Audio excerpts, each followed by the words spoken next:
കേരളത്തിലും തമിഴ്നാട്ടിലും ഒരേ ദിവസമാണ് റമദാൻ തുടങ്ങിയത്. ഞാൻ തമിഴ്നാട്ടിൽ നോമ്പ് തുടങ്ങുകയും കുറച്ച് ദിവസങ്ങൾ കഴിഞ്ഞ് നാട്ടിലേക്ക് വരികയും ചെയ്തു. ആ നാട് എന്ന് ഉദ്ദേശിച്ച ഒരു പക്ഷേ കേരളത്തിലേക്കായിരിക്കും. ഇനി കേരളത്തിൽ 29 നോമ്പും തമിഴ്നാട്ടിൽ 30 നോമ്പും കിട്ടുകയാണെങ്കിൽ ഞാൻ ഏതാണ് ചെയ്യേണ്ടത്? ഇത് ഒരാൾ നോമ്പ് എടുക്കുന്നതും നോമ്പ് അവസാനിപ്പിക്കുന്നതും അവൻ ഏത് നാട്ടിലാണോ നിൽക്കുന്നത് അതിൻ്റെ അടിസ്ഥാനത്തിലാണ്. ഞാൻ നോമ്പ് തുടങ്ങുന്നത് ഇവിടെയാണ് എങ്കിൽ ഈ നാട്ടുകാർ എപ്പോഴാണോ നോമ്പ് തുടങ്ങുന്നത് അപ്പോഴാണ് നോമ്പ് തുടങ്ങുന്നത്. ഞാൻ ഇവിടെ നിന്ന് മറ്റൊരു നാട്ടിലേക്ക് യാത്ര പോയി അവിടത്തുകാർ എന്നാണോ നോമ്പ് അവസാനിപ്പിക്കുന്നത് അന്ന് ഞാൻ നോമ്പ് അവസാനിപ്പിക്കുകയും ചെയ്യണം. അതൊരു പക്ഷേ എന്താകാം, 28 ചിലപ്പോൾ എനിക്ക് കിട്ടിയിട്ടുണ്ടാകുക. കാരണം ഈ നമ്മളെക്കാൾ ഒരു ദിവസം നേരത്തെ നോമ്പ് തുടങ്ങുകയും 29 നോമ്പുകൾ മാത്രം ലഭിക്കുകയും ചെയ്തിട്ടുണ്ട് എങ്കിൽ അവരെ സംബന്ധിച്ചിടത്തോളം എത്ര ആയിട്ടുണ്ടാകും? അവർക്ക് 29 ആയിട്ടുണ്ടാകും, എനിക്ക് 28 ആയിട്ടുണ്ടാവുള്ളൂ. അപ്പോൾ എനിക്ക് 28 നോമ്പാണ്. 29ാമത്തെ ദിവസം ഞാൻ പെരുന്നാളാണ് കഴിക്കേണ്ടത്.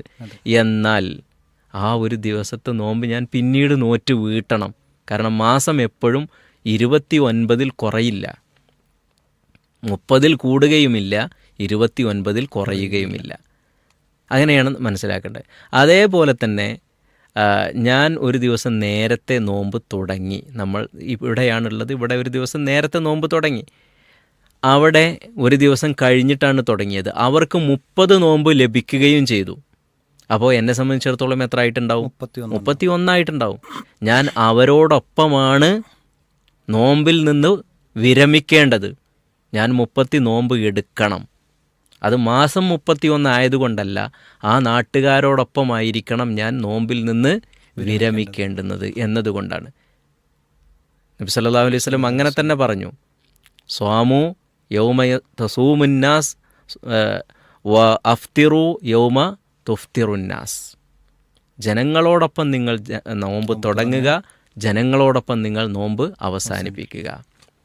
ഇതാണ് നമ്മൾ ഏറ്റവും കൂടുതൽ ശ്രദ്ധിക്കേണ്ടത്. ഇവിടെ നമ്മൾ ഗൗരവത്തിൽ നമ്മൾ ആലോചിക്കേണ്ട ഒരു കാര്യം, നമ്മുടെ നാട്ടിൽ നോമ്പ് തുടങ്ങുന്നതിൻ്റെ കൂടെ നോമ്പ് തുടങ്ങൂല. വേറെ ഏതെങ്കിലും നാട്ടിൽ നോമ്പ് നേരത്തെ അവസാനിച്ചിട്ടുണ്ടെങ്കിൽ അവരോടൊപ്പം നോമ്പ് അവസാനിപ്പിക്കുകയും ചെയ്യും. നാട്ടുകാരോട് എതിരാവുകയും മറ്റുള്ളവരോട് ഒക്കുകയും ചെയ്യുക എന്നതല്ല ഇസ്ലാം പഠിപ്പിക്കുന്നത്. വളരെ ഗൗരവത്തിൽ നമ്മൾ ചിന്തിക്കേണ്ടുന്ന, ആലോചിക്കേണ്ടുന്ന ഒരു കാര്യമാണ്, ഒരു കുറ്റകരമായ കാര്യമാണ് നാട്ടുകാരുടെ കൂടെ നോമ്പെടുക്കാതെ മറ്റുള്ളവരുടെ കൂടെ നോമ്പെടുക്കുക എന്ന് പറയുന്നത്. അത്രക്കാരൊക്കെ ഇങ്ങനെ പറയുന്നത് എല്ലായിടത്തും ഒരേ ഒരു സമയത്ത് കൊണ്ടുവരണം എന്നാണ്. എന്നിട്ട് നാട്ടുകാരിൽ നിന്ന് വിഘടിച്ച് നിൽക്കുകയും മറ്റൊരു നാട്ടിലേക്ക് ചേർന്ന്. വളരെ ഗൗരവമുള്ള ഒരു വിഷയമാണത്. എന്നുവെച്ചാൽ എല്ലായിടത്തും ഒരുപോലെ ആകണം, മുസ്ലിങ്ങളൊക്കെ ഒന്നാകണം എന്നതാണ് പറയുന്നത്. പക്ഷേ സ്വന്തം നാട്ടിലുള്ളവൻ വേണ്ട, സ്വന്തം വീട്ടിലുള്ളവരോട് വരെ എതിര് നിൽക്കുക എന്ന് പറഞ്ഞിട്ട് പിന്നെ ലോകത്തെ ഒന്നിപ്പിക്കാൻ വേണ്ടി ശ്രമിച്ചിട്ട് കാര്യമില്ലല്ലോ. നമ്മൾ ഏറ്റവും ചുരുങ്ങിയ പരിധിയിലേക്ക് നമ്മുടെ നാട്ടിലുള്ള അല്ലെങ്കിൽ നമ്മുടെ ഈ പ്രദേശത്തുള്ള ആളുകളെങ്കിലും ഒരുമിച്ച് നോമ്പെടുക്കുകയും ഒരുമിച്ച് നോമ്പ് അവസാനിപ്പിക്കുകയും ചെയ്യുന്ന, അതാണ് ആത്മാർത്ഥതയുള്ളവൻ അല്ലെങ്കിൽ ജനങ്ങൾ ഒരുമിക്കണം എന്നാഗ്രഹിക്കുന്നവൻ്റെ ഏറ്റവും ചെറിയ ഒരു പോയിന്റ് എന്ന് നമ്മൾ മനസ്സിലാക്കുക. വല്ലാഹു അലം.